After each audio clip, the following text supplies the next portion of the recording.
तो मैंने कल कोई होमवर्क दिया था क्या? कुछ भी नहीं। चलो ओके, तो फिर ये कर लेते हैं।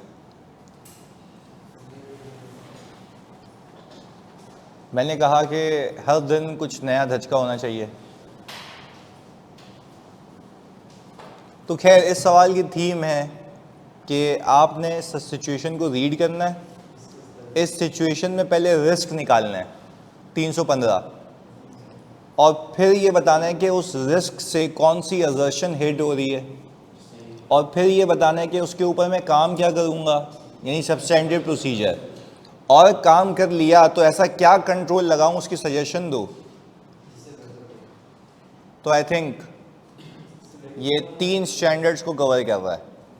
अगेन रिपीट कर रहा हूँ, रिक्वायरमेंट पढ़ने की आप लोगों को तमीज़ है नहीं, इसलिए खुद बता रहा हूँ। पहला, रिस्क आइडेंटिफाई करना है। दूसरा, कि इस रिस्क से कौन सी असर्शन हिट हो रही है, और जो असर्शन हिट हो रही है उसके प्रोसीजर्स लिखेंगे, और फिर बताएंगे कि क्या कंट्रोल लगाए जाएं उस रिस्क को केटर करने के लिए। तो आई बिलीव कि this will cover up your 3 standards in a single question.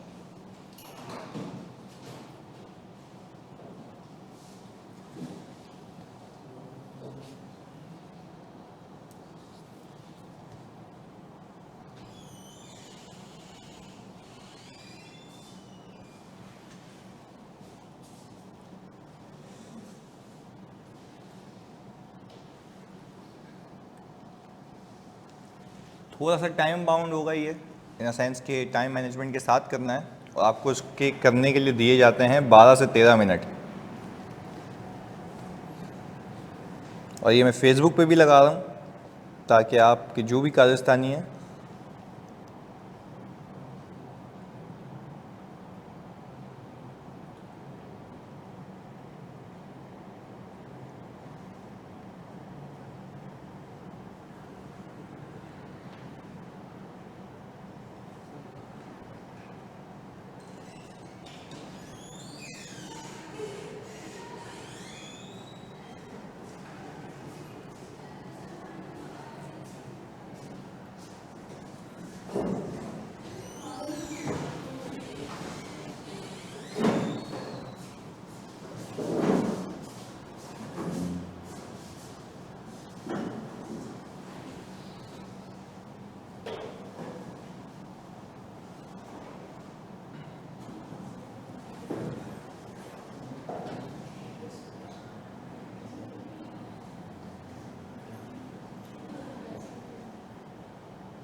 Risk देखो ना, requirement, identify and discuss the risk associated with the points highlighted by your team. What specific audit procedure would you recommend to address this risk. और आप control बताएं कि क्या लगाऊं कि जिससे ये चीज़ होती ही नहीं।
हाँ जी, आपने ये फेसबुक पे पोस्ट करना है, यहाँ पे भी लिखना है, ताकि आपको पता लगे कि आपने क्या लिखा है।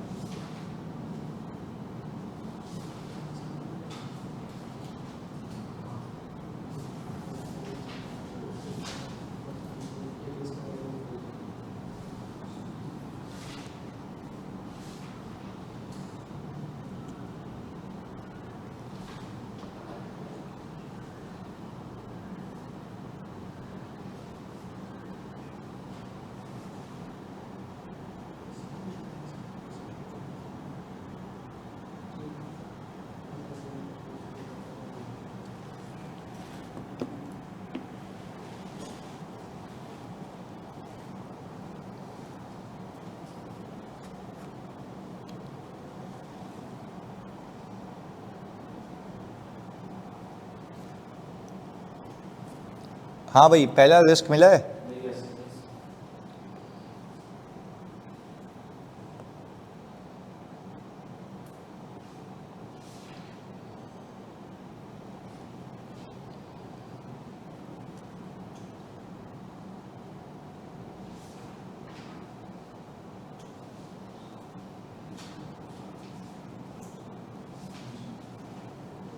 शुरू में सही लिखा था इरफान, फिर बाद में हल्का सा ट्विस्ट हो गया।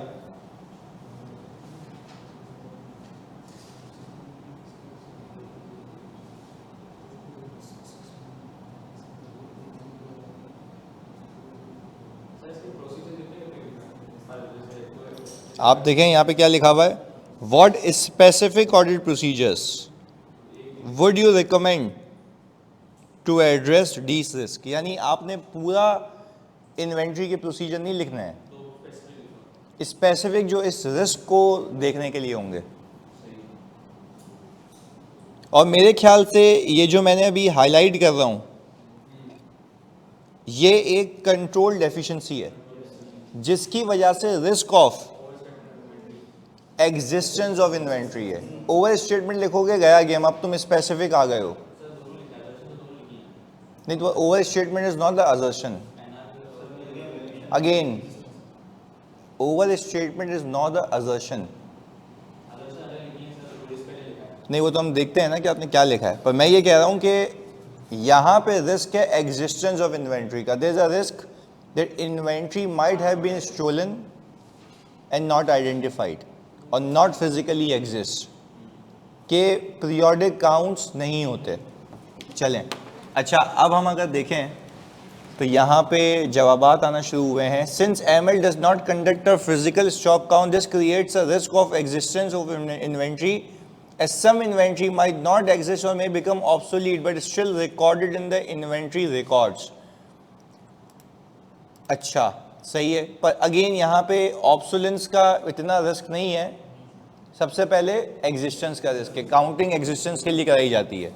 अच्छा, as ML does not carry out, पर लिख भी दिया तो सही है, दोनों केटर होते हैं।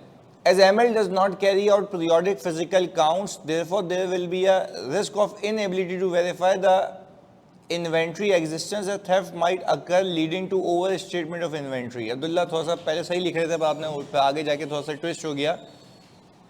अफान लिखते हैं the ML does not conduct periodic physical count, so there might be a risk of existence of inventory. Okay, as ML does not carry out periodic physical count, Abdullah मैंने रीड कर लिया था। Khubaib, since ML does not conduct periodic physical count, there may be a risk of understatement और over statement of inventory. गलत, existence पे बात करनी है। Rana Hammas, during the audit it is revealed that ML management does not perform physical stock take due to there might be a risk of theft of inventory that included in the stock sheet may not be present physically। चलो यहाँ तक सही लिखा है। ML should implement a control of stock that automatically count inventory। अबे चसी, automatic inventory कैसे count होगी, खुद आके बताएगी क्या? ये क्या लिख रहा है? आप बोलें कि काउंटिंग के कंट्रोल सजेस्ट करो ना कि there should be a periodic count, खत्म। अच्छा जी, तंजील अब्बास लिखते हैं कि since ML does not reconcile, चलो आप तो दूसरे का बता दिया, पहला हम देख रहे हैं अभी। महक, आपने लिखा है कि ML does not conduct physical stock count periodically, there is a risk of over statement of inventory and under statement of NRV loss, गलत। आपने स्पेसिफिक असर्शन बतानी थी। चलें, ML does not carry out periodic physical counts, Mustafa आपका read कर रहा हूँ मैं, which may lead to misappropriation of inventory not being detected affecting existence of inventory and overstating it. सही है। The recon not performed between GRN and GL is another risk which could lead to be missing some inventory being conducted in GL. नहीं, इसमें आप बोलेंगे completeness का risk है, इसमें आप बोलेंगे completeness का रिस्क है।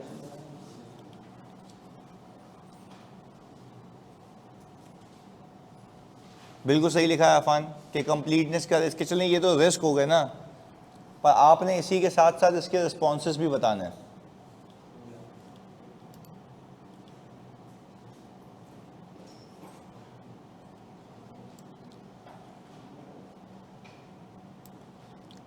हसान, तुमने ये गलत लिखा है। ऑल्टरनेटिव प्रोसीजर क्या होता है? चस्सी पहले प्रोसीजर परफॉर्म करते हैं, उससे कुछ नहीं मिलता तो ऑल्टरनेटिव होता है।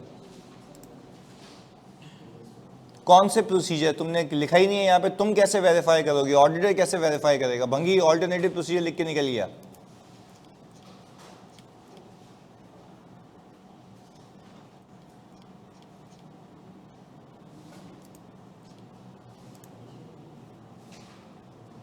ओके मुस्तफ़ा, तो आपने प्रोसीजर लिखे हुए हैं। ऑडिटर में ask for sample of stock count sheets on a monthly weekly basis, गलत। सैंपल क्यों उठाओगे? एंड वेरीफाई इट, तुमने लिखा गलत है। Sample of stock count sheets, stock count sheet तो पूरी लोगे ना।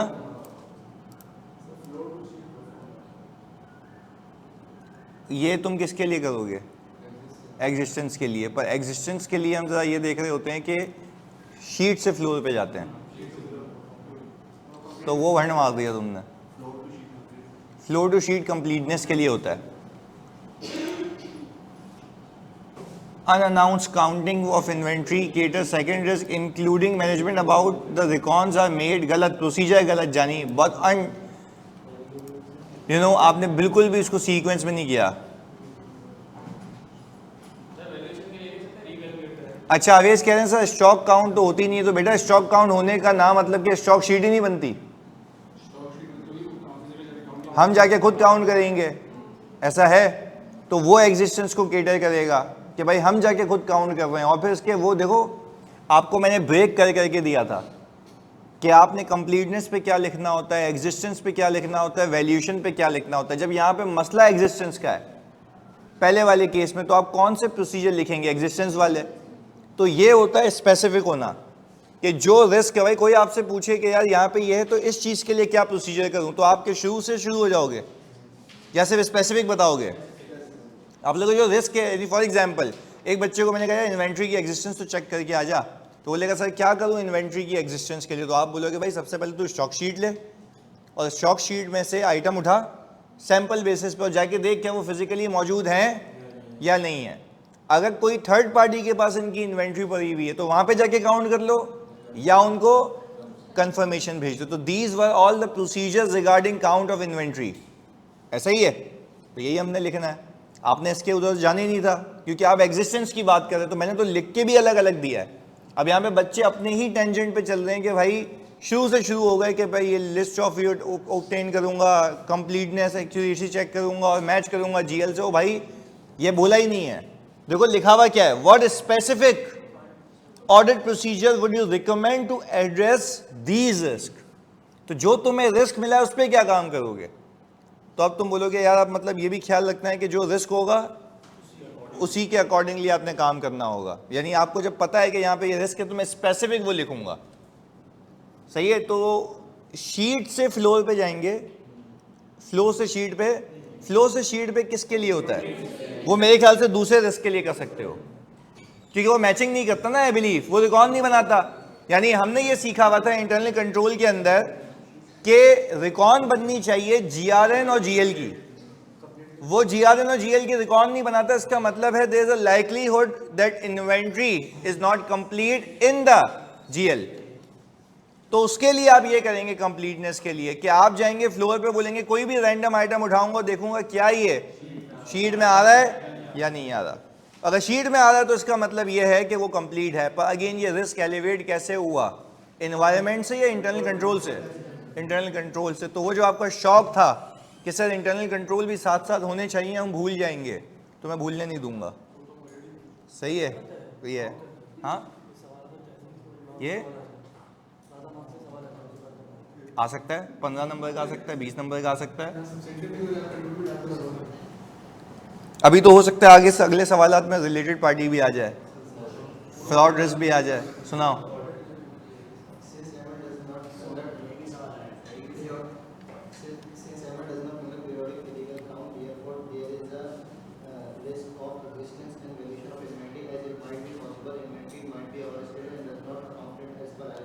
नहीं, आप बोलेंगे there is a possibility inventory might be stolen and is not exist and still appearing in the books.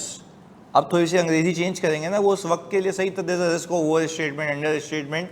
क्यों? क्योंकि तब तक असर्शंस पे काम, उस वक्त असर्शन सिखाता तो फिर थोड़ा सा मसला था, पर अब असर्शन पता है तो अब टारगेटेड लिखो। हाँ, उसके ही हिसाब से, क्योंकि आप बोले एग्जिस्टेंस का रिस्क क्यों है, फिर वो बयान कर दो। वैल्यूएशन तो उसने इसलिए लिखा ना क्योंकि मुझे क्वालिटी नहीं पता लगेगी, अकाउंट नहीं कर पा रहा, तो वो हमने बोला एक्सेप्टेबल है, एक्सेप्टेबल है। सही है ना, वो सही है। तो वही कह रहे हैं ना कि भाई एक तो वहाँ पे काउंट नहीं कर रहा, तो सही है, एक्सेप्टेबल है जी। वो तो मैंने इनको भी बताया था, मैक ने भी लिखा था। हाँ जी,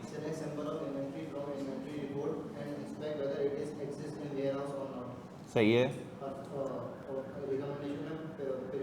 नहीं, पर एक ही काउंट किया तुमने, थर्ड पार्टी स्टॉक का नहीं लिखा।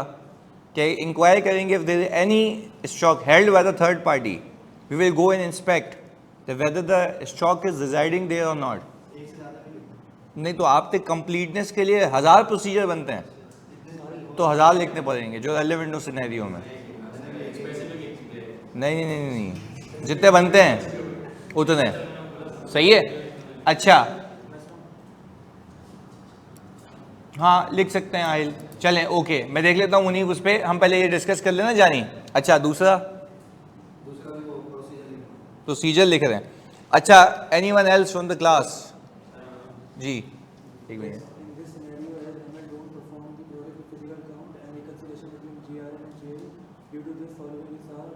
अच्छा, तुमने दोनों मिला के लिख दी है।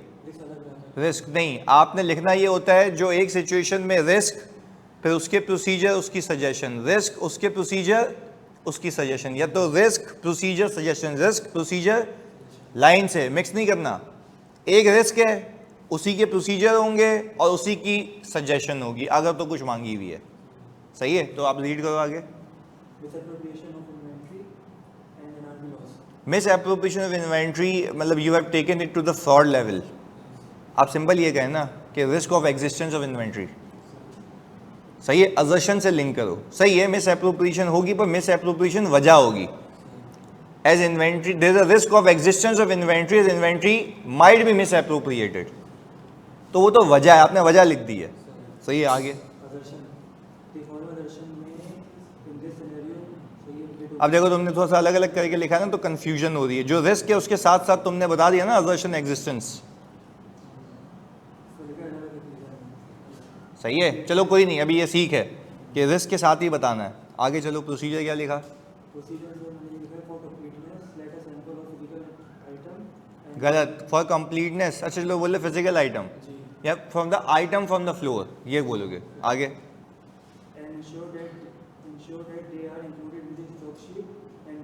And trace it to the stock sheet. If we don't know how to write it, तो मैं अपने वक्त पे ये करता था जब अंग्रेजी मुश्किल थी या लगती थी, तो मैं जो इंटरनेशनल स्टैंडर्ड्स ऑन ऑडिटिंग है उसमें जो अल्फाज थे उसको मेमोराइज कर लेता था।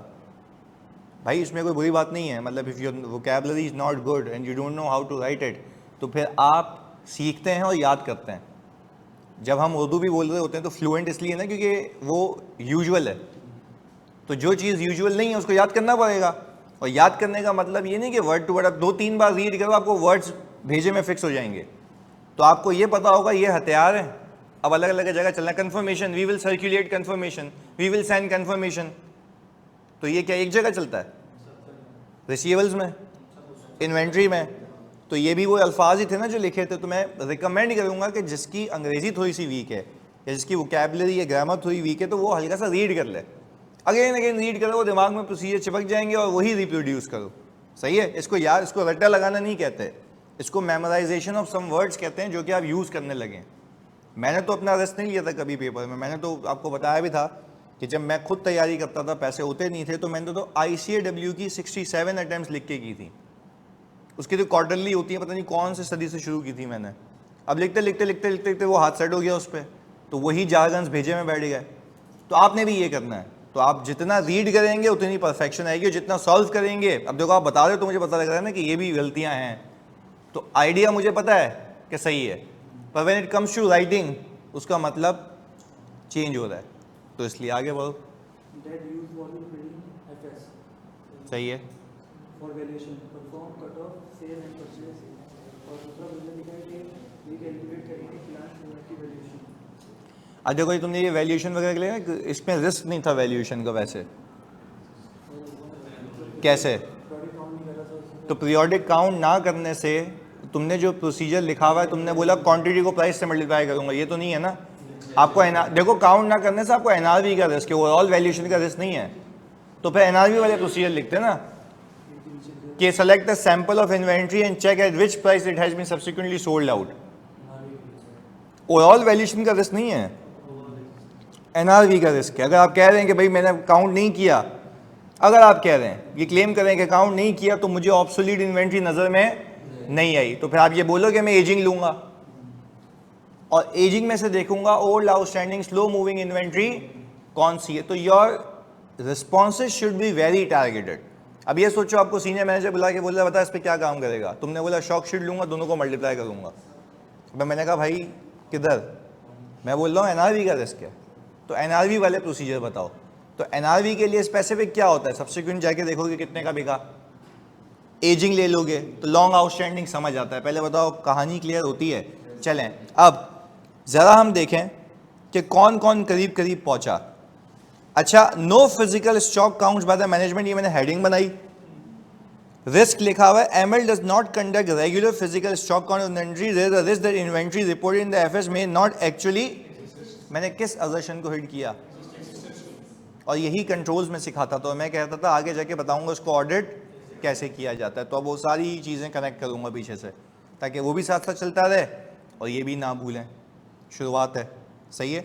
और अगेन मैंने कल भी बताया था, आज भी बता रहा हूँ, परसों भी बताया था कि मैंने अभी अपनी पूरी टीम को लगा दिया है कि मेरे पिछले जितने भी प्रैक्टिस सेशंस हैं, आई थिंक 80 होंगे, वो सारे लाइन से अभी जॉट डाउन हो रहे हैं उनके PDFs के साथ। तो आप ये समझ जाएं कि जैसे ही कोर्स कंप्लीशन की तरफ पहुंचेगा, आप वो 80 सेशन कर लेंगे तो वैसे ही चीते हो जाना है। सही, आपको शुरू के सारे सवालात क्या हो सकता है, सारे सवालात आपको डिमोटिवेट करें, बट उससे जो थिंकिंग कैपेसिटी इंक्रीज होगी ना, तुम्हारी सोच। और इन अ वाइल मुझे जो प्रैक्टिकल लाइफ में कहानियाँ मिलती रहेंगी, मैं उसके सवालात बना रहा हूँ अभी से ही, यानी वो बनते जा रहे हैं। तो जब हम प्रैक्टिस सेशंस पे पहुँचेंगे तो वो अलग करेंगे। तो 80 वो 30 ये कुल मिला के 110, मतलब 110 के बाद तो इंशाल्लाह पास होना बनता है। मतलब इससे ज़्यादा I can not go beyond, मतलब वो मैं ऑलरेडी वो लिमिट क्रॉस कर चुका हूँ, सही है। तो इंशाल्लाह होगा, पर आपने प्लीज़ ये प्रॉमिस करना है कि आपने वो सारे करना है। और क्योंकि यहाँ पे जब बच्चे ने कहा सर अभी से कर लें, अभी से इसलिए नहीं क्योंकि उसमें अगर कुछ आगे की चीज़ आ गई ना तो फिर मसला हो जाएगा। Let's get closer to the deadline, फिर आप शुरू करें। हाँ, अगस्त के महीने में आप पहले दिन से आप दिन में 4 करें भाई। फॉर एग्जाम्पल दिन में 4 सवाल तो कर सकते हो ना, आपने देखा 4 हो सकते हैं आराम से। वो प्रैक्टिस ऐसी होगी वो पूरे ऑडिट को रिवाइज कराएगी। एक तो हो गया कि भाई आपने जर्नल घुमाना है, बुक घुमानी है, वो तो अलग है, पर it will make you perfect when you practice. तो वो सारी चीज़ें रिवाइज होंगी। और वो 4 सवाल ये हो गए, और दिन में हमारा एक सेशन होगा 1 घंटे का, जिसमें हम 2-2 सवाल किया करेंगे, सही है।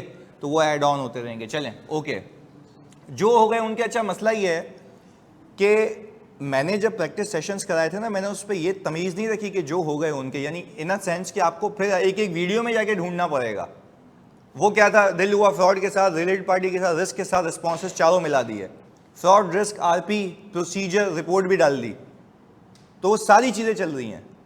तो मेरे ख्याल से आई थिंक हमें उस वक्त का वेट करना चाहिए जब हम वहाँ पहुँच जाएँ। अवेलेबल मैं पोर्टल पे कर दूंगा, जिसने ऑब्वियसली स्पीड में लेक्चर्स लिए हुए हैं पिछले बैच से, तो वो तो देख सकता है। पर अगेन मैं हर बैच में नया कराता हूँ, हर बैच में नई चीज़ें होती हैं। तो जो पिछले बैच के लेक्चर ले रहा होगा उसके पास ये सवालात मैसर नहीं होंगे, अभी वाले जो न्यू बन रहे हैं। तो वो तो केटर करने चाहिए। चलें ओके, खैर, पर मैंने आपको फिर बता दिया कि ये होने लग गया है, आपको मिल जाएगा पूरी सीक्वेंस के अंदर, ताकि आपको ढूंढने में मसला ना हो। पीडीएफ भी मिल जाएंगे, वीडियोस के साथ लगे हुए होंगे नीचे। चलें आगे। अच्छा, अब देखें रिस्पॉन्सेस। Perform inventory count.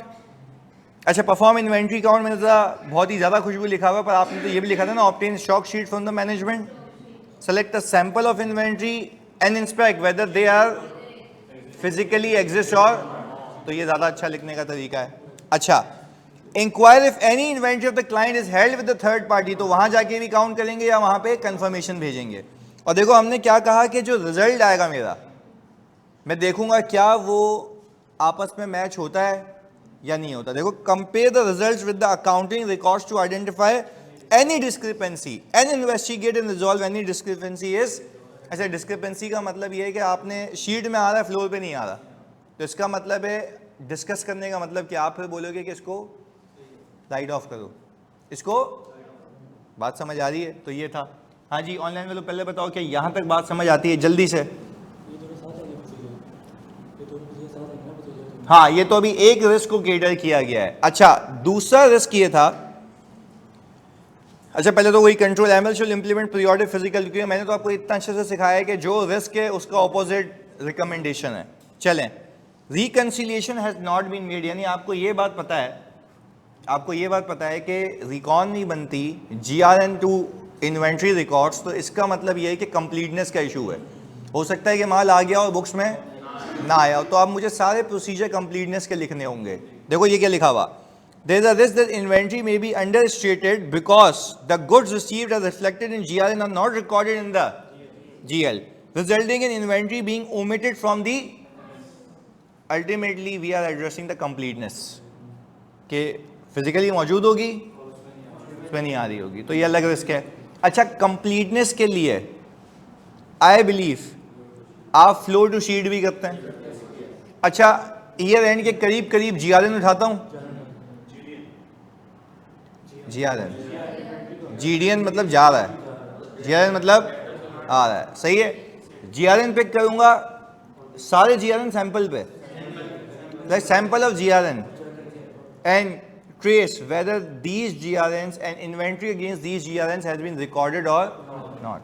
देखो रीड करते हैं, verify that all goods received as documented in GRN are recorded in the, perform a detailed reconciliation to ensure that any discrepancy between the GRN and GL are। अच्छा, होता क्या है कि inventory warehouse में आप जाओगे ना, वहाँ पे वो जीआरएन की लिस्ट बना रहा होता है, 1 2 3 4 5 6, तो आपने कहा यहाँ पे 50 जीआरएन आ रहे हैं और इन्वेंट्री रिपोर्ट के अंदर 40 आ रहे हैं, इसका मतलब 10 नहीं आ रहे, तो वो कह रहा है जो वो काम करता वो आप कर लें, यही तो आपका प्रोसीजर है। और हमने सीखा भी था कि मैं जीआरएन उठाऊंगा और चेक करूंगा कि क्या वो मेरी इन्वेंट्री रिपोर्ट में आ रहे हैं या नहीं आ रहे। अच्छा आगे, check the timing of inventory recording in GL matches the date of GRN. ये क्यों कर रहा हूँ कि अगर जीआरएन ईयर एंड के बाद का है तो क्या यहाँ आना चाहिए था, तो कट ऑफ का इशू होगा ना, तो हम तो कंप्लीटनेस के लिए ये भी देख रहे हैं कि डेट क्या थी उसकी। आगे, select the sample of physical items and ensure that they are including in the floor to sheet. तो पहले बताओ क्या ये गेम समझ आती है? सर इन्वेंट्री काउंट में चेक बीओडी मिनट्स वाला प्रोसीजर लिख सकते हैं। भंगी, इन्वेंट्री काउंट हो रही है, डायरेक्टर बोल रहे हैं मैं अप्रूव कर रहा हूं, कैसी बातें कर रहा है? बीओडी मिनट्स में क्या देखेंगे अभी? मतलब ये पता है, मतलब इशू ये है कि मतलब जब आप स्टडी टेक्स्ट देखते हैं या फिर किसी और की बुक भी देखते हैं, वहाँ पे चेक बीओडी मिनट्स। अबे भाई बीओडी मिनट्स हर चीज़ में थोड़ी ना इस्तेमाल होंगे। बच्चा शुरू यहाँ से करता है, we will inspect BOD minutes, examiner बोल रहा बीओडी मिनट्स में देखो इन्वेंट्री की क्या बात मिलेगी, कंप्लीटनेस कहाँ से इंश्योर हो रही है, वहाँ से नहीं लिखेंगे। क्या हो गया भाई, सेंस तो बनाओ पहले बात का, जो सेंस ही नहीं बनता। सही है, इसका कोई ताल्लुक नहीं है। चलें, अच्छा रिकमेंडेशन, हम ये कह रहे हैं कि एक कंट्रोल एस्टेब्लिश होना चाहिए जो कि रिकंसिलिएशन का हो, जो कि जीआरएन से रिकंसाइल करे किसको, जीएल को, ताकि आपका ये रिस्क मिटिगेट हो जाए। अच्छा, तो अगर ये सवाल वैसे 10 मार्क्स का हो तो आप अपने आप को कितने देते हैं?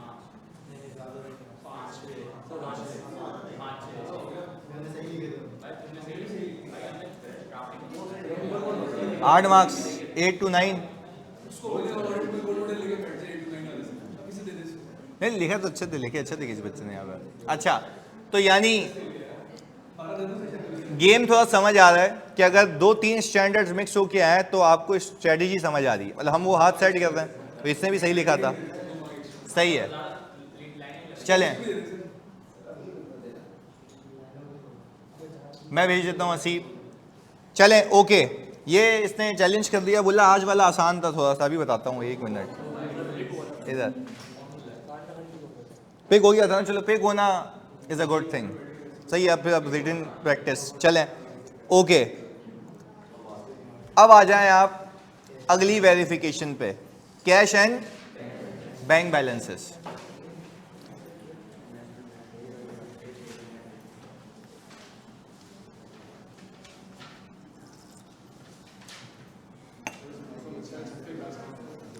मौसम अच्छा है।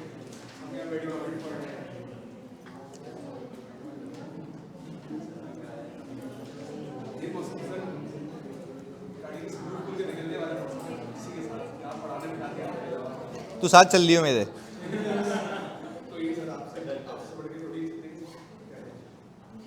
अच्छा इधर जानी प्लीज, फोकस के साथ। अच्छा प्लीज प्लीज फोकस के साथ जानी इधर। अच्छा भाई, अब कैश एंड बैंक, जैसे जैसे चीजें ऐड होती जाएंगी वैसे वैसे अगर होमवर्क भी आएंगे तो ऑब्वियसली उसमें सारे प्रोसीजर्स का मिक्सअप होता रहेगा, सही है। आगे सुने, हमने कहा कि जब मैं कैश एंड बैंक की बात कर रहा हूं तो मुझे इसमें पहले कैश भी वेरीफाई करना है और बैंक बैलेंस भी वेरीफाई करना है। चलें सही है। जब मैं सबसे पहले कैश बैलेंस की बात करूंगा तो मुझे लगता है कि कुछ इदारे ऐसे होते हैं जिनका कैश किसी एक लोकेशन पे नहीं होता। जैसे बैंक है, एग्जांपल देता हूं, तो बैंक की मल्टीपल ब्रांचेस हैं। यानी फॉर एग्जांपल जैसे मैं यू माइक्रो फाइनेंस बैंक का भी ऑडिट कर रहा था 31 दिसंबर के ऊपर, तो 31 दिसंबर के ऊपर यू माइक्रो फाइनेंस बैंक के ऑडिट के ऊपर तो मेरी बैलेंस शीट में आ रहा था कैश एंड बैंक बैलेंसेस। अच्छा मैंने अपनी टीम से पूछा, अपने एम से पूछा, असिस्टेंट मैनेजर से पूछा कि भाई ये बता, कैश के ऊपर जो साल के आखिर में बचा हुआ है बैलेंस शीट के अंदर एजेड पे, उस पर क्या काम सोचा है? तो वो बोल रहा है कि सर कैश पे क्या काम। मैंने कहा कि दिमाग ख़राब हो गया है। कैश पे काम का मतलब ये है कि आप पहले देखो ब्रांचेस कितनी हैं, ऐसा ही है। तो उसने मतलब ब्रांचेस के क्या करेंगे? मैंने कहा पहले तो एटीएम में कैश होता है, उसको हम कहते हैं कैश इन एटीएम। क्या कहते हैं? ये तो कैश हो गया एटीएम में। अच्छा फिर ब्रांच के पास अपने सेफ में कैश होता है, लिमिट होती है कि इतनी मेंटेन करनी है अपने नॉर्मल बिजनेस को देखते हुए, तो वो कैश इन हैंड भी होता है। यानी कैश इन हैंड हो गया, कैश इन एटीएम हो गया, दोनों को मिला के कैश बैलेंस आता है बैलेंस शीट में। पर क्या वो एक ब्रांच से उठ के बन रहा है? मल्टीपल ब्रांचेस से उठ के बन रहा है, ऐसा ही है। यानी फॉर एग्जाम्पल आपने बैंक अकाउंट खुलवाया, आप गए वहाँ पे, आपने वहाँ पे पैसे जमा कराए, बैंक ने एंट्री बनाई होगी cash debit, deposit account credit. Deposit account मतलब उसकी लायबिलिटी है, उसने आपको वापस करनी है। तो कैश ऐसे जमा होता रहेगा और जमा होते होते होते होते तो आखिर में पहुँच जाएगा। एग्रीड? उसमें से अखराजात भी होंगे, कोई विड्रॉ भी करेगा, plus minus plus minus plus minus होकर कैश ये बचा होगा। पर this is appearing and arising from the single branch और the multiple branches, multiple locations अगर हम कहें। तो मुझे लगता है कि जब इतनी बात समझ आ गई तो हमें सबसे पहले क्लाइंट से लिस्ट ऑफ लोकेशंस लेनी चाहिए जहां पे कैश मौजूद है, लिस्टिंग ऑफ कैश लेनी चाहिए कि जहां पे कैश मौजूद है, ऐसा ही है। और फिर लेट से अगर यू माइक्रो फाइनेंस बैंक की 410 ब्रांचेस हैं तो मैंने 410 ब्रांचेस की कैश लिस्टिंग ऑब्टेन की, location wise, branch wise, name wise. मैंने मैथमेटिकल एक्यूरेसी चेक की और ट्रेस कर लिया टोटल को एफएस से। अच्छा क्या इससे ये हो जाएगा कि 410 ब्रांचेस का कैश यहां आ चुका है? एग्रीड? ये तो कंप्लीटनेस है ना कि भाई 410 के 410 ब्रांचेस का कैश यहां पे क्लब हो चुका है। ये हमने काम किया कंप्लीटनेस पे, बात समझ आती है। पर ये एप्लीकेबल तब होगा जब आप ऐसे बिजनेस का ऑडिट कर रहे हैं जहां पे लोकेशंस एक से ज़्यादा है। एग्रीड? पहली चीज़ तो ये हो गई। सैंपल बेसिस पर नहीं करेंगे, लिस्ट लेके प्लस करने में कितनी देर लगती है? क्या मैंने काउंट किया है या मैंने सिर्फ लिस्ट ऑब्टेन की है? एक्सेल में वो लिस्ट देगा, उसको प्लस फॉर्मूला करोगे, टोटल से मैच हो जाएगा। इसमें क्या सैंपल पे करूं भाई और एफएस से मैच कर लूँगा? क्या मैं काउंट करने गया अभी या अभी से लिस्टिंग ली है? अच्छा देखो, काउंट करने तब जाऊँगा ना, पहले पता हो पैसा है कहाँ कहाँ, तो एग्जिस्टेंस के लिए। पर अभी रुकना है, हम अभी कैश पे काम कर रहे हैं, बैंक बैलेंस पे काम नहीं कर रहे। अच्छा, ये तो हो गई कंप्लीटनेस। फिर मैंने अपने असिस्टेंट मैनेजर को कहा, भाई बात सुन, ये जितनी भी आपके पास ब्रांचेस आ रही हैं, try to cover different locations, remote areas भी कवर करना, क्योंकि घूमने भी जाना था। जैसे कि हमने एक गिलगित की ब्रांच उठा ली, हमने बोला भाई जाएंगे, कैश का रिस्क है वहाँ पे, सीधी सी बात है। तो फिर एक बच्चा ने बोला सर जाए, मालिक इतना हो गया तो फिर कश्मीर भी कर लो। मैं कहा चले वो भी डाल दे। अच्छा इसको हम कहते हैं, क्योंकि देखो हमने विद इन कानून रहते हुए हरकतें की। हमने कहा इसको कहते हैं स्ट्रेटिफाई करना, स्ट्रेटिफिकेशन। स्ट्रेटिफिकेशन का मतलब है हर एक लोकेशन को कवर करना based on this parameters and the geographical parameters. क्योंकि देखो होता ही है कि जो एक जगह रिमोट होती है ना, वहाँ पे आप हो सकता है कि इतना ध्यान ना जाता हो, तो इसी वजह से हमने कहा कि हम पिक कर लेते हैं, पर वजह कुछ और थी। हमने कहा पिक कर लेते हैं, क्या मसला है। अच्छा, इसमें होता है कि भाई क्लाइंट बोलता है कि भाई सही, हम आपको अरेंजमेंट करा के देते हैं, गिलगित तक तो फ़्लाइट भी जाती है, हाँ या नहीं? एयरपोर्ट है भाई, वहाँ पे जाती है फ़्लाइट। कश्मीर तक हमने क्लाइंट को बोला भाई आप कार करवा दें या नहीं, हम चले जाएंगे खुद ही। तो वहाँ पे गए, कैश काउंट किया, कैश काउंट था कोई 1 घंटे का। उसके बाद हम निकल गए रत्ती गली और अलग अलग जगहों पे रंग खेल घूम फिर के वापस। बड़ा difficult stock count, cash count. हाँ ये चलें, खैर तो जाहिर सी बात है, मतलब डिफ़िकल्टीज़ तो होती हैं, सर्दी भी बहुत होती है, तो हम जाते हैं तो हम बोलते हैं यार इतनी, मतलब इतने प्रेशर में बंदा काम कर रहा होता है, तो ये बातें हैं। चलें, खैर ये बोला बंगी सेल्फ इंटरेस्ट एंड इंटिमिडेशन नहीं, सेल्फ इंटरेस्ट नहीं ना, ये तो नॉर्मल प्रोसीजर है ना, ये तो जाना ही पड़ता है। खैर, तो ये तो नॉर्मल कोर्स का पार्ट है, इसका कोई मसला नहीं है। अच्छा खैर आगे चले, अगर वो फर्म वो नहीं भी कराते तो फर्म खर्चा भी करती, जाना तो वैसे भी था, तो सिलेक्शन तो वैसे भी होनी थी। अच्छा, फिर हमने, प्लीज़ सुनिएगा, फिर हमने ये किया, मैंने अपने मैनेजमेंट, ये जो टीम के बंदे थे उनको बोला कि इनका इंटरनल ऑडिट डिपार्टमेंट भी है, वो ब्रांचेस को रेटिंग देता है कि कौन सी ब्रांच कितना अच्छा परफॉर्म कर रही है। तो जो लो रेटिंग वाली ब्रांच है उसको भी उठा ले, वहाँ पे मसले के चांसेस। तो ये तो रिस्क असेसमेंट थी ना। हमने ऐसे कोई करा के 55 ब्रांचेस उठा ली आउट ऑफ 410। कितनी? 410 में से 55। अच्छा, हमने प्लान बनाया कि भाई सारे के सारे, प्लीज़ सुनना, भी मज़े की बात है इधर। हमने ये मतलब रियल तुम्हें सिचुएशन बता रहा हूँ जो अभी हुई थी 31 दिसंबर पे। हमने फिर किया ये कि हमने बोला कि यार 55 लोकेशंस पे 31 दिसंबर पे पहुंचना होगा। यानी 31 दिसंबर का मतलब है कि या तो 31 दिसंबर के 12 बजे, क्योंकि बैंकिंग ऑपरेशंस यूजुअली 6 बजे बंद हो जाते हैं, रिकॉन बनते बनते बनते बनते 8 बज जाते हैं। तो हमने कहा या तो फिर रात को 9-10 बजे पहुँचो जब दिन क्लोज हो, या तो अगले दिन सुबह को पहुँचो। एग्रीड? चलें, अब हुआ क्या, कुछ लोकेशंस ऐसी थी जहाँ पे हमारी टीम छोटी थी, क्योंकि देखो एक तो टीम कर रही है ऑडिट, और फिर लोकेशंस पे एक साथ पहुंचना प्रैक्टिकली पॉसिबल नहीं था, कि जितनी अवेलेबल टीम थी, मैंने बाकी क्लाइंट से भी उठा के लगा दिए थे, फिर भी बच रहे थे। फिर हम सोच रहे यार ये तो स्कोप लिमिटेशन हो गई, कर ही नहीं सकता, आपको ऑडिट ही नहीं एक्सेप्ट करना चाहिए था। ऐसा नहीं था, क्योंकि फिर कराची से बच्चे बुलाते हैं अचानक से, तो ये हो जाता है, ये ना थोड़ा सा मिसमैनेज हो गया। अच्छा, अब किया क्या, अब मैंने क्लाइंट को ये बोला, मुझे एक बात बताओ, आपके पास हर एक ब्रांच के सेफ का और एटीएम का सीसीटीवी फुटेज होता है लाइव। मैंने कहा हम काम ये करेंगे ना, हम सामने वाले को बोलेंगे लाइव काउंट कर, पर उन ब्रांचेस के लिए जो शहर में, कश्मीर तो जाएंगे सही है, गिलगित तो जाएंगे। अच्छा, वो कह रहा है गिलगित वाली कर लो, मैंने कहा नहीं, वहाँ रिस्क है, वहाँ खुद जाके गिरूँगा। सही है इधर। अच्छा आप सुनो, हुआ ये कि अच्छा इसको हम कहते हैं कि आपने कैश काउंट को ऑब्जर्व करना है। पूरी कहानी सुनाने का मकसद ये है, कैश काउंट को खुद काउंट नहीं करना, ऑब्जर्व करना। आपको मे भी पता है नहीं पता कि जब आप अगर किसी ब्रांच में ज़्यादा पैसे लेके जाएं तो वो काउंट हाथों से नहीं मशीन पे रख के करता है। यानी वो कहता है कि भाई अगर 500 के अगर नोट हैं तो वो मशीन पे रखता है तो काउंट बताते थे कितने हैं। एग्रीड है?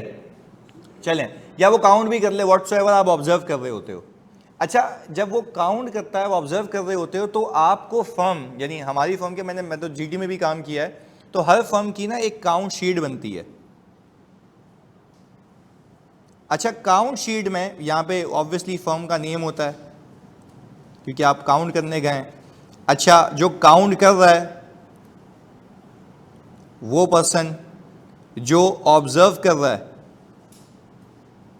वो पर्सन का नाम आता है। ये सारे पर्टिकुलर्स, डेट, ये भी फिल। अच्छा, ये मैं इसलिए डिटेलिंग कर रहा हूँ क्योंकि हो सकता है एग्जामिनर ये बना के दे दो, बोले बताओ उसमें क्या मिसिंग है।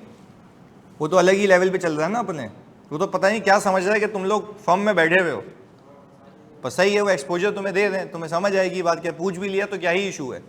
अच्छा, हाँ ये तो है इधर, पर वो उठ के आते हैं सवाल आते हैं, ऐसा नहीं है कि नहीं आते, आते भी हैं वैसे। तो जाहिर सी बात है वो ग्रेजुअली सोचता रहता है जी।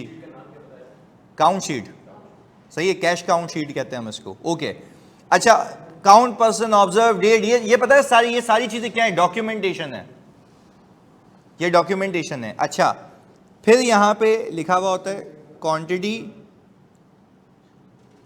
Note, total.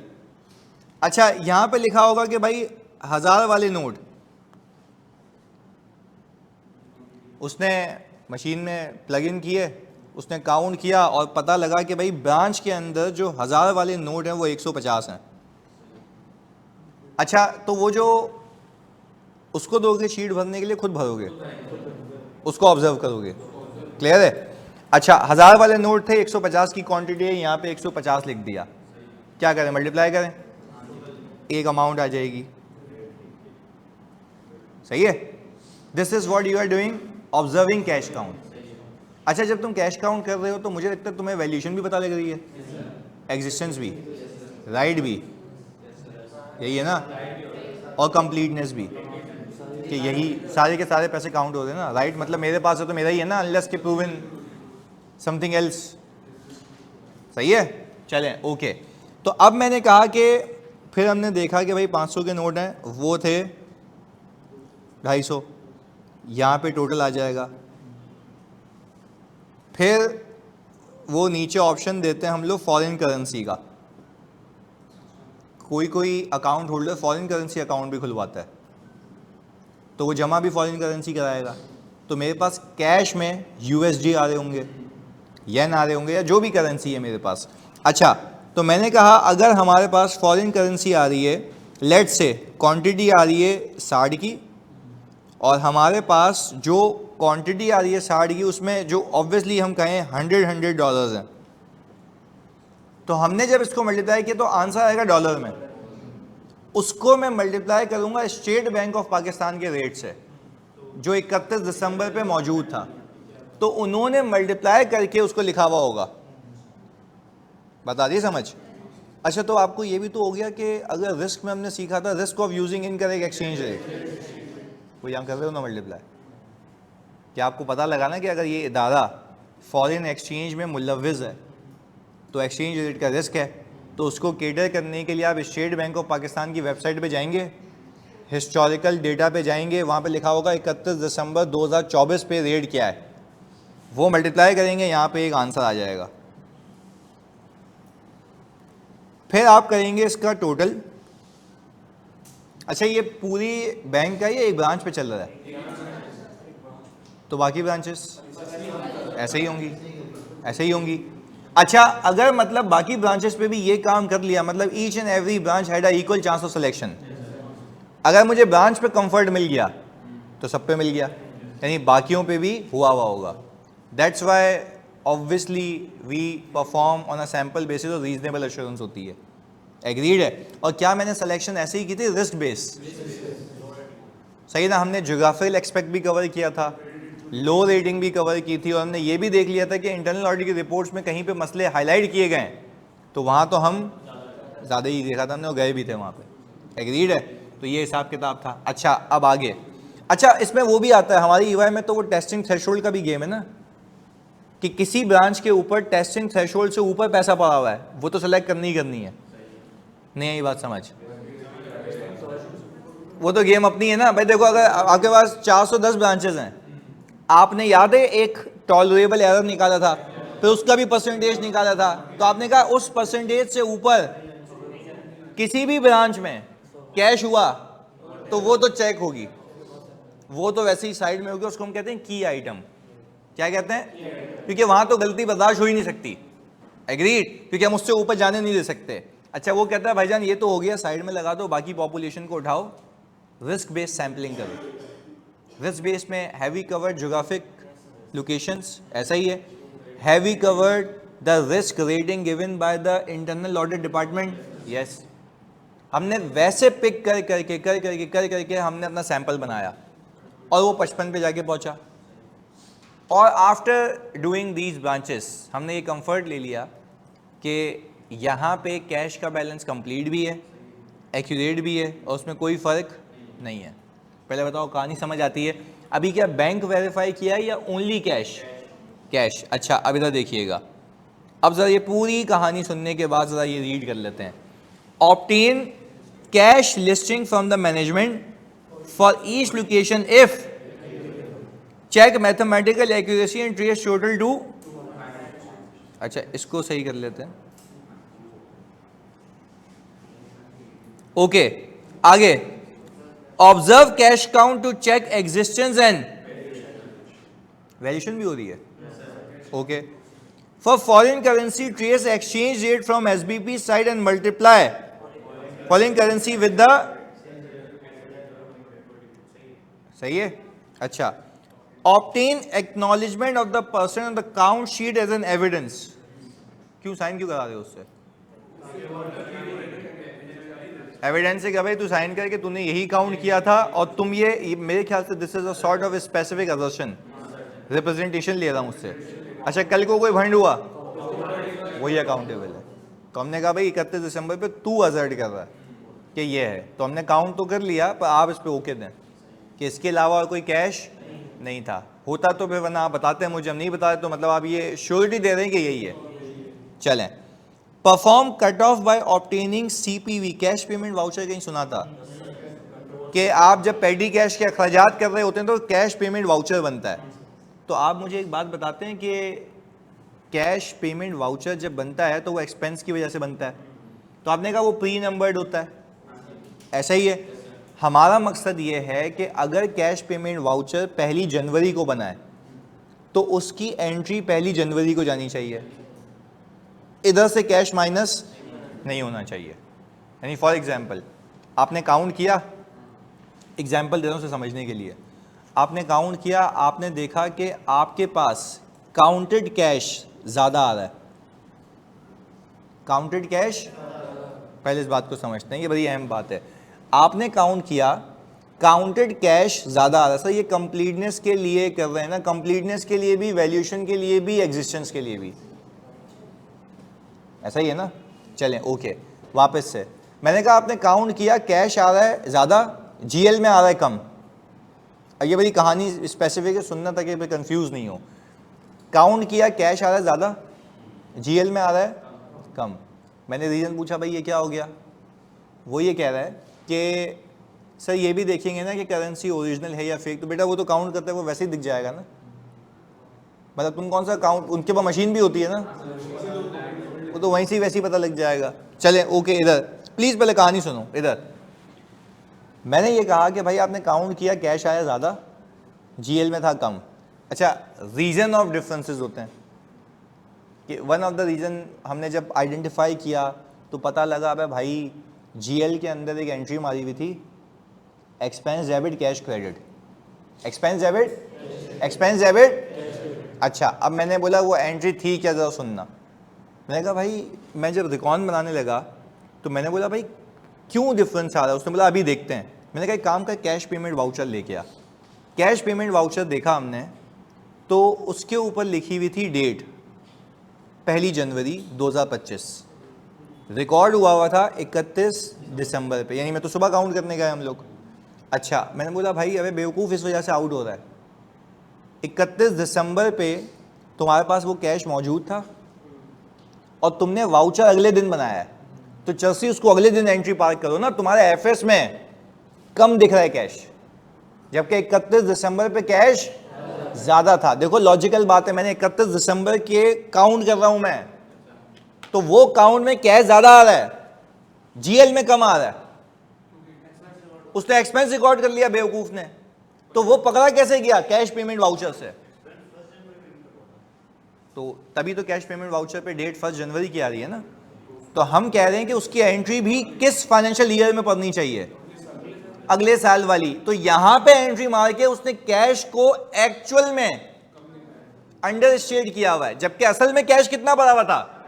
ज्यादा। देखो लॉजिकल सी बात है, मैं सिंपल सी बात है, मैं गया 31 दिसंबर के बाद सुबह 9 बजे काउंट करने, मैंने काउंट किया कैश आ रहा ज्यादा, वो बोल रहा यार अभी अभी सुबह 8:30 बजे वो पेटी कैश वाउचर साइन करा के गया है। मैंने कहा सही है, वो तो उससे साइन करा के गया है, क्या अभी तूने उसको कैश दे दिया? नहीं। मैंने कहा 31 दिसंबर पे दे दिया था, उसने बोला नहीं। तो मैंने कहा फिर तूने 31 दिसंबर के अकाउंट्स में एंट्री क्यों मारी है? 1 जनवरी की एंट्री मारो, क्योंकि यहां पे जो कैश है वो जीएल से मैच होना चाहिए, यहां पे जो कैश है वो जीएल से मैच होना चाहिए। आप डिस्पैरिटी क्यों कर रहे हैं? तो इसलिए कहा गया कि कट ऑफ भी परफॉर्म कर लो। कट ऑफ का मतलब यह कि कैश पेमेंट वाउचर उठाओ, 5 उठाओ ईयर एंड से पहले के, 5 उठाओ ईयर एंड के आखिर वाले, प्री नंबर्ड होते हैं ना, आखिर वाले उठा लो। ये मेक श्योर कर लो कि जो आखिर वाले 5 हैं पिछले साल के, उसकी एंट्री पिछले साल में पड़ी हो, और जो शुरू वाले 5 हैं अगले साल के, उसकी एंट्री भी 31 दिसंबर में पड़ी हो या अगले साल। अच्छा, अगर ये नहीं हुआ तो इसका मतलब ये है कि आपने डिस्पैरिटी की हुई है, यानी असल में कैश मौजूद ज्यादा होगा, आपके पास बुक्स में कम शो होगा, कंप्लीट नहीं होगा वो। तो कंप्लीटनेस इससे भी तो पता लग रही है। अब इसको रीड करते हैं। Perform cut of by obtaining CPV before the year end and after the end check whether they are recorded in the। देखो मैं तो ये कह रहा हूं एग्जिस्टेंस तो वेरीफाई हो गई, आ गए मेरे पास, पैसे ज्यादा हैं तो मेरे जीएल में भी ज्यादा होने चाहिए, पर वो कैसे डिटेक्ट होगा? कैश पेमेंट वाउचर से। वो बनाया इसलिए गया था कि आप देखेंगे cash payment voucher sequentially numbered है, उस खर्चे के अखराजात की वजह क्या थी, उसकी डेट क्या थी। क्योंकि कैश जब किसी को हैंड ओवर करोगे या वो अखराजात बुक करोगे तो उसकी कोई वजह तो होगी ना, उस पर कोई अप्रूव करेगा, तो वो कहां से देखा जाएगा? कैश पेमेंट वाउचर से। कैश पेमेंट वाउचर पे डेट 1 जनवरी की थी, रिकॉर्ड कब हुआ था? 31 दिसंबर पे। तो इसका मतलब यह है कि आपने अपने कैश को अंडर स्टेट कर दिया। तो वही तो सही कर रहे हैं, तो फिर सीपीवी में क्यों लिखा हुआ है? फिर वो प्रूफ करेगा। सीपीवी में डेट आ रही होती है ना, तो 1 जनवरी क्यों लिखा हुआ है?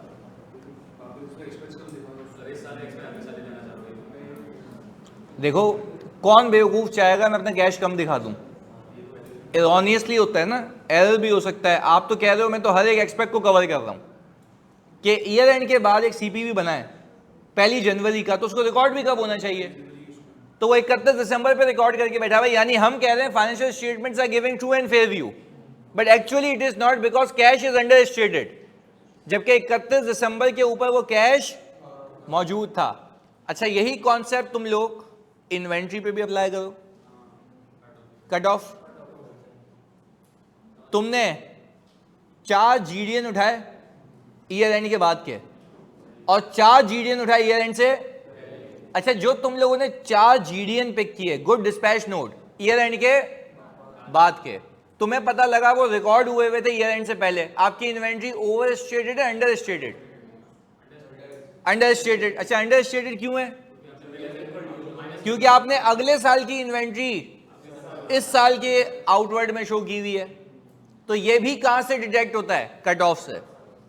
पहले बताओ बात समझ आती है? तो cut off can be perform on the inventory and cut off can be perform over the cash balances.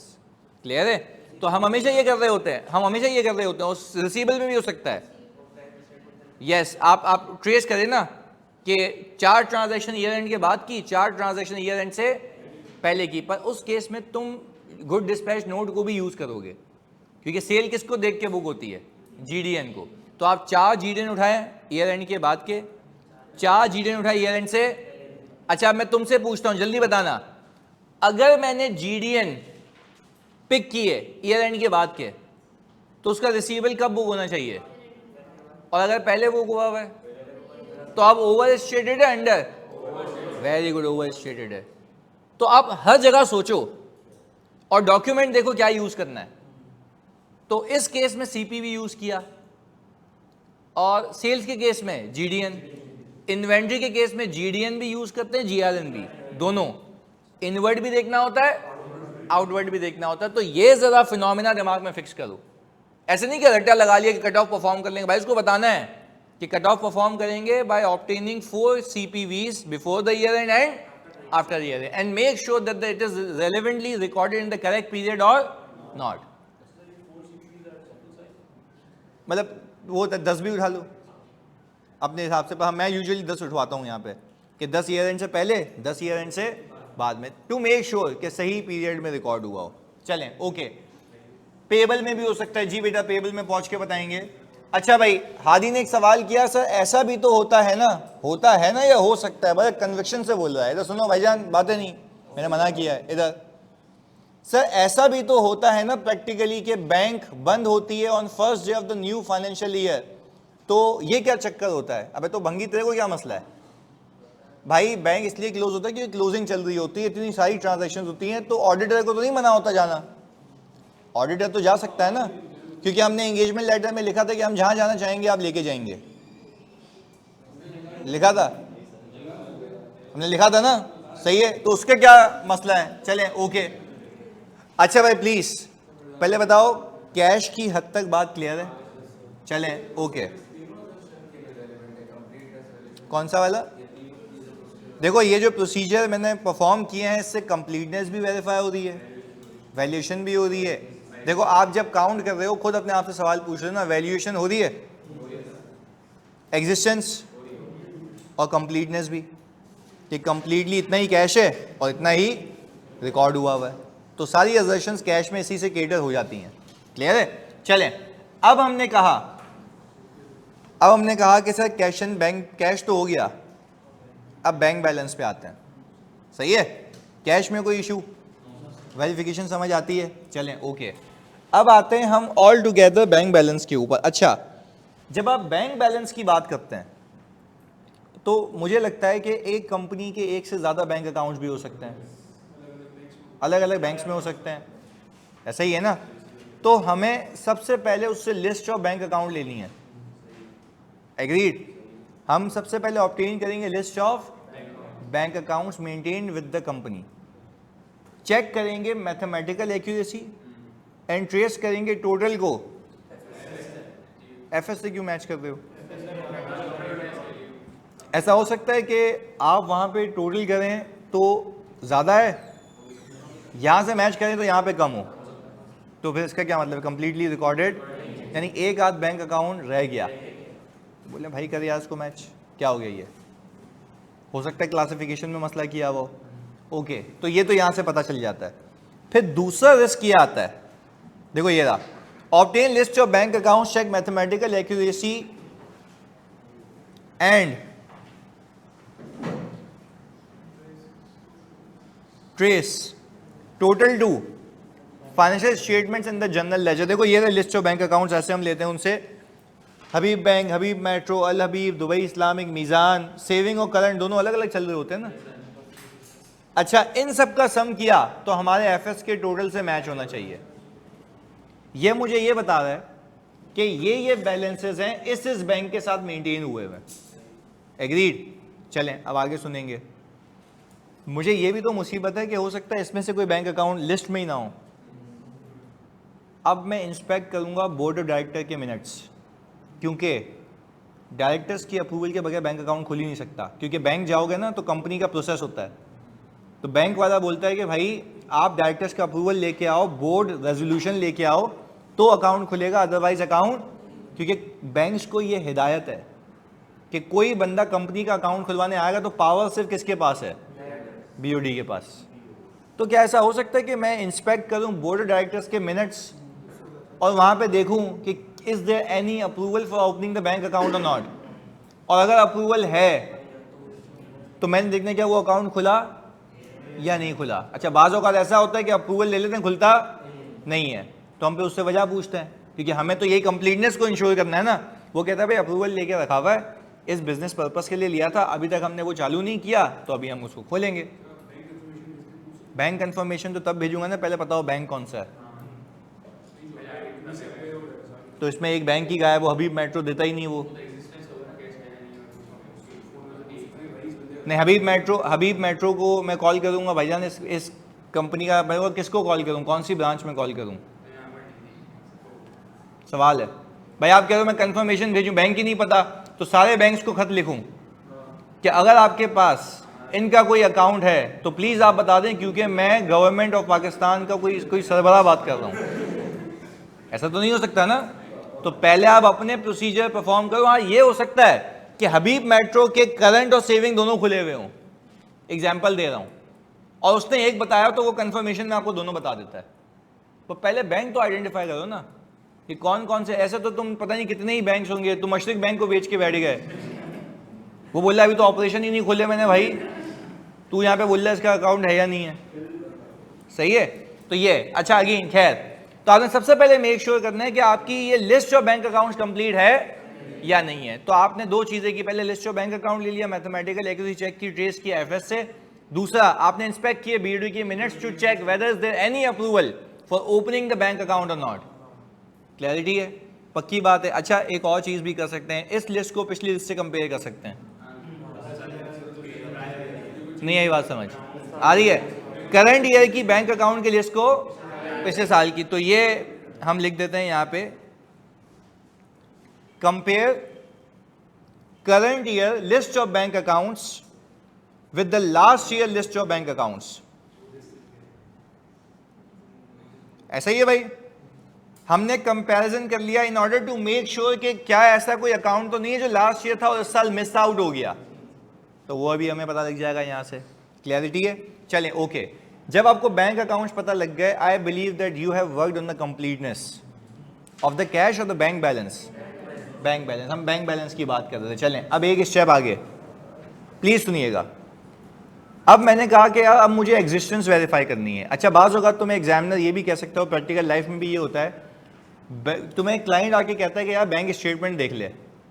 अच्छा, बैंक स्टेटमेंट टेम्पर हो सकती है, चेंज हो सकती है, वो रिलायबल एविडेंस। अच्छा, रिलायबल एविडेंस तो वो होगा जो डायरेक्टली फ्रॉम क्लाइंट है या जो भी बैंक है वो है। तो मेरे ख्याल से बैंक स्टेटमेंट सही आपको एविडेंस देती है, बट जो रिलायबल एविडेंस मिलता है वो एक्सटर्नल डायरेक्ट कंफर्मेशन से मिलता है। तो मैं अभी इन सारे के सारे बैंक अकाउंट्स को सिलेक्ट करके सब पे कंफर्मेशन भेजूंगा। किस पे? सब पे। सब पे मतलब एवरीवन। पीडीसीएल के 250 बैंक अकाउंट्स हैं, मैंने 250 पे कंफर्मेशन भेजी थी, क्योंकि यहां पे इनहेरेंट रिस्क ज्यादा होता है। अच्छा, ये मैं फॉर द ईयर वेरीफाई कर रहा हूं या एजेड का बैलेंस? एजेड का बैलेंस कि इस गिवन पीरियड ऑफ टाइम के ऊपर कितना बैलेंस मौजूद है। तो अगर क्लाइंट मुझे कह रहा है कि ये है, मैं रिटन रिप्रेजेंटेशन दे रहा हूं, आप बोलोगे ये सोल एविडेंस नहीं होता, मुझे एक्सटर्नल थर्ड पार्टी से कंफर्म करना है और मैं बैंक कंफर्मेशन भेजूंगा, डायरेक्टली उसको बोलूंगा डायरेक्ट रिप्लाई करो कि ये बैलेंस है। अच्छा, इवन मैं उसके अंदर बाकी चीज़ें भी कंफर्म करता हूँ, उससे सुनिएगा ज़रा। उसको मैं बोलता हूँ ये बता कि इस कंपनी ने तुझसे कोई लोन तो नहीं लिया हुआ, फैसिलिटी तो नहीं ली हुई, कोई रनिंग फाइनेंस तो नहीं है, कोई इन्होंने प्रॉपर्टी मॉर्गेज तो नहीं कराई हुई है। ये सारी चीज़ें मुझे कंफर्मेशन में सीधी सीधी पता लग जाती हैं। अच्छा, क्लाइंट नहीं भी बताए वो बता देगा। तो फिर बाज़ औक़ात होता है ये कि कंपनी ने गारंटीज दी हुई होती हैं, तो हम फिर प्रेजेंटेशन पर्पस के लिए, डिस्क्लोजर पर्पस के लिए जब वो बताता है ना, तो मैं नीचे कैश के नीचे लाइन आइटम लिखता हूं कि आउट ऑफ दिस इसके अंदर इतना कैश है जो कोलेट्रल के तौर पे रखा हुआ है।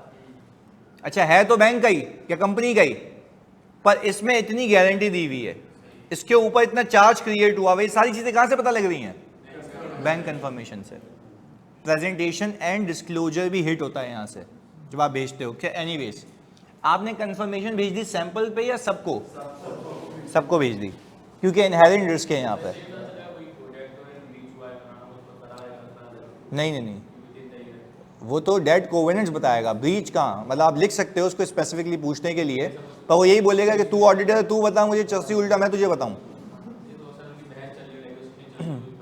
अगेन तुम्हारी जो डायरेक्शन है वो गलत है ना भाई। वो बोलेगा फाइनेंशियल तेरे पास है, तू देख।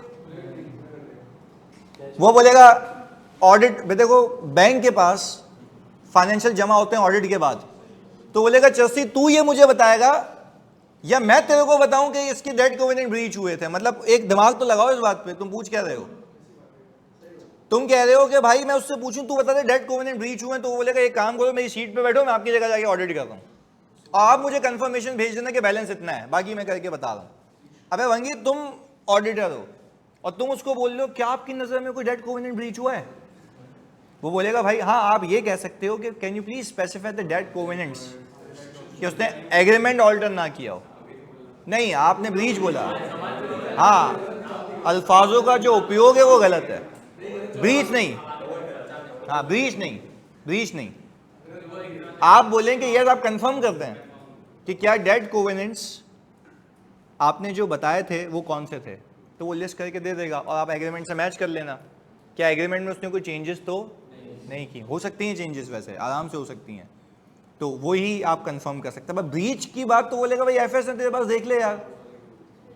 हाँ आप स्पेसिफिक इंक्वायरी कर सकते हो, is there any negotiation going on with the company regarding the deferment of the payment, यानी डेट कोवेनेंट ब्रीच नहीं हुआ, बट ये बोल रहे कि भाई पैसे मैं आगे दूंगा, तो ये चीज लिख के भेज सकते हो। पर ये तब होता है जब आप कहते हो कि फ्रॉड की अलामत होती है nature, timing, extent of procedure change कर देते हो, ऐसे प्रोसीजर परफॉर्म करते हो जो कि पहले कभी ना किए हो, तो वो वहां यूज हो सकता है।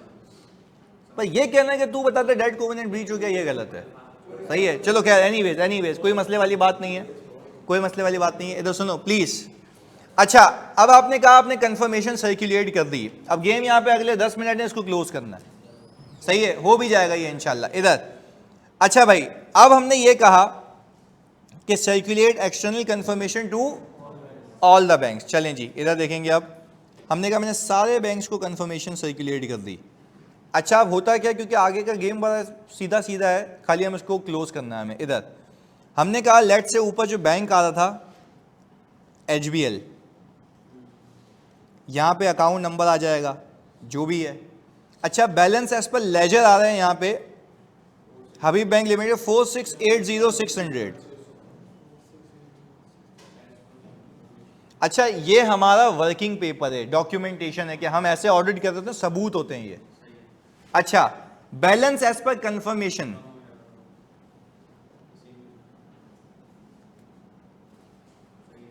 एविडेंस मिल गया पूरे बैलेंस का, बिलियंस में क्यों ना हो, रिलायबल एविडेंस कि ये बैलेंस बिल्कुल सही है।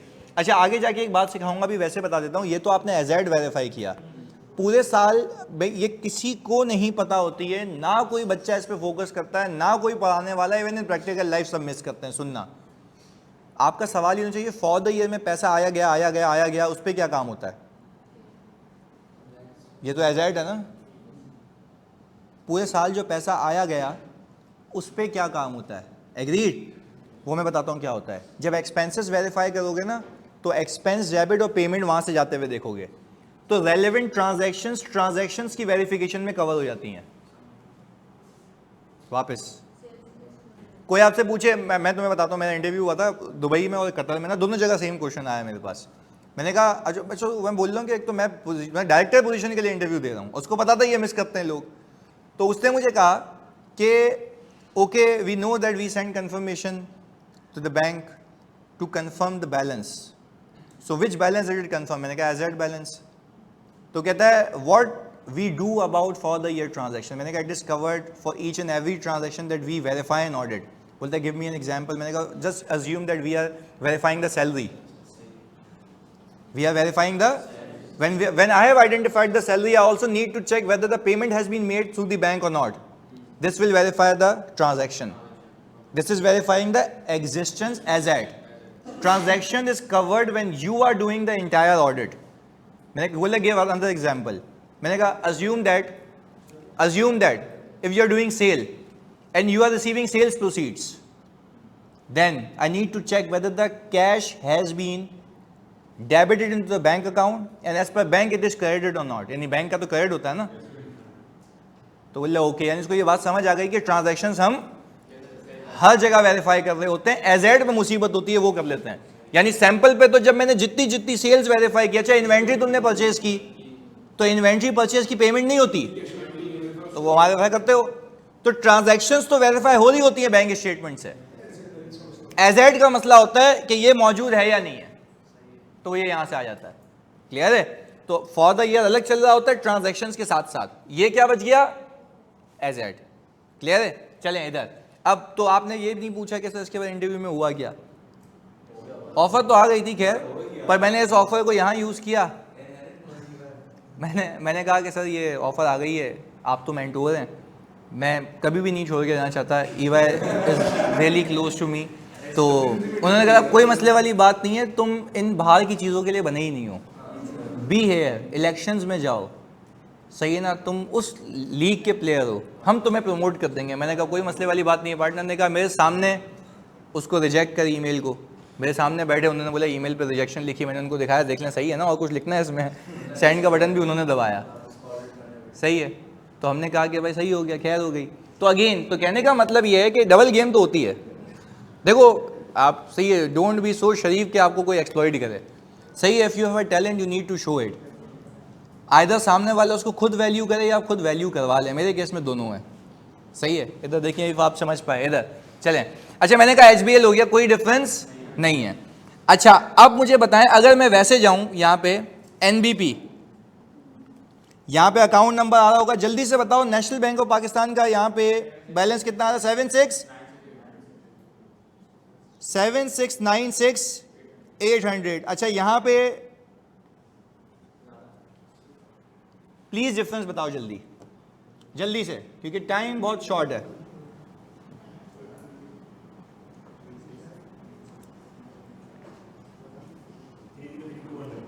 कितना? 3 यही है? अच्छा प्लीज सुनना यार, प्लीज फोकस के साथ, ताकि इसको क्लोज करें। इधर मैंने कहा अब ये डिफरेंस आ गया ना, ये ऐसा मतलब नहीं है कि ये मिस स्टेटमेंट है, इसको हम कहते हैं रिकंसाइलिंग आइटम। अच्छा रिकंसाइलिंग आइटम का मतलब, अच्छा वैसे अगर देखूं तो तुम लोग हाँ या ना में जवाब देना। बैंक में बैलेंस ज्यादा आने का मतलब यह है कंफर्मेशन के हिसाब से कि कुछ ऐसे अनप्रेजेंटेड चेक्स हैं जो मैंने इशू कर दिए हैं, उधर से माइनस नहीं हुए। अच्छा क्या वो 50 चेक्स हो सकते हैं? यस हो सकते हैं, नहीं कैश कराया उसने। अच्छा मैंने चेक इशू करते हुए एंट्री बना दी है, बैंक क्रेडिट लायबिलिटी डेबिट, भाई मैंने लायबिलिटी बुक की थी ना, मैंने बैंक क्रेडिट कर दिया liability. I am not waiting for the time के बैंक से निकलेगा, मैंने जैसे ही चेक थमाया मेरी ऑब्लिगेशन खत्म। पहले बताओ कहानी समझ आती है? ऑनलाइन बोलो प्लीज बताओ कहानी समझ आती है, जल्दी से सारे बच्चे प्लीज यार फोकस के साथ इधर। अच्छा अब आपने किस बैलेंस पे भरोसा करना है?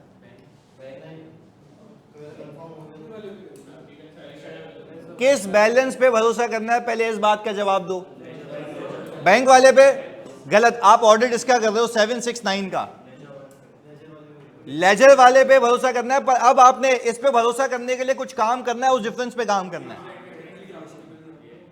आप उसको बोले कि बैंक रिकॉर्ड दे दे, उसमें उसने रखा बैलेंस एज पर लेट से लेजर, कितना आ रहा है? 7696।